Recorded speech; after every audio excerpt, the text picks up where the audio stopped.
નમસ્કાર સાથીઓ, હું છું પુષ્પરાજસિંહ જાડેજા, પ્રમુખ મોરબી શહેર કોંગ્રેસ. ન્યૂઝ મીડિયાના માધ્યમથી મને એક ઘટનાની જાણ થઈ. ગઈકાલના રાત્રિના આમ આદમી પાર્ટીની એક જાહેર સભા હતી.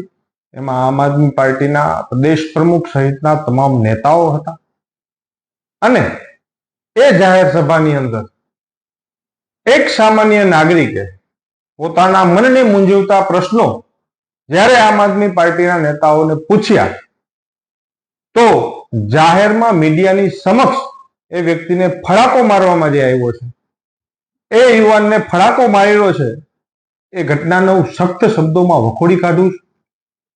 આવું ન બનવું જોઈએ.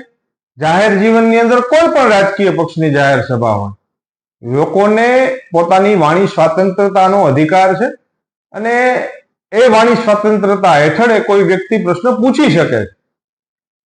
તો ત્યાં પોલીસ પ્રશાસન પણ હતું. જો કાં એને તમારે જવાબ આપવો જોઈએ અને કાં તમારે પ્રશાસનને કહેવું જોઈએ.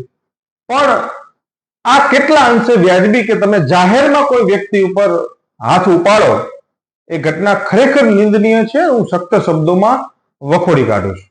જય હિન્દ, વંદે માતરમ, ભારત માતા કી જય.